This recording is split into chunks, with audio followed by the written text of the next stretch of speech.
we're connected at the level of our soul, soul will accept that. Like, I'm exactly where I need to be. I'm doing exactly the right things. I have exactly the right people around me.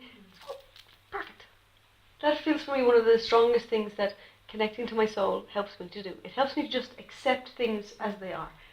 I may still not like that, but I accept it. I accept that it's right for me. On whatever level, this is right for me right now. Ego will always be comparing. Ego will see somebody else and be like, oh, they're more advanced than me, or they're getting more out of this than I am.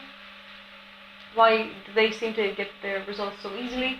I have to work so hard. Yeah. Ego will do all these kinds of things. Yeah.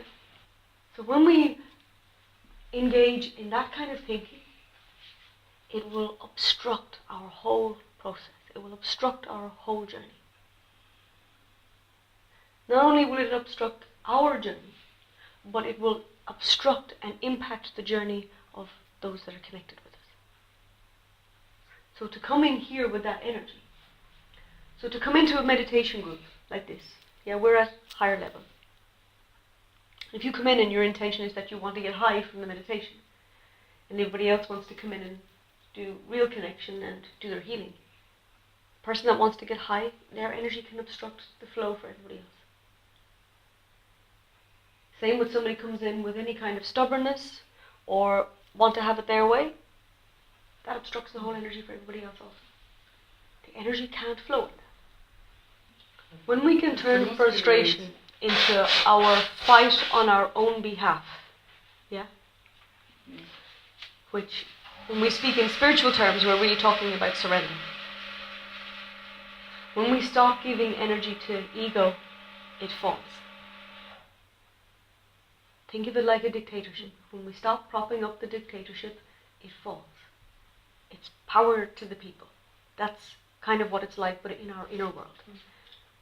Instead of giving the power to the ego side of things, we come back into the soul and say, I'm done with this. I'm just done with doing things my way.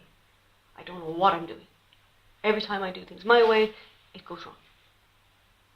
When we get to that point where we're just so sick of doing it in that way and we surrender, if it's tolerable, we'll tolerate it. Mm-hmm.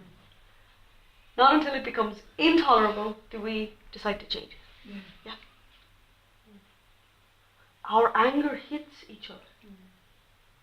Yeah. Even if we're not in the same room, and you're just thinking the angry thoughts about some person, they will be feeling that in their energy.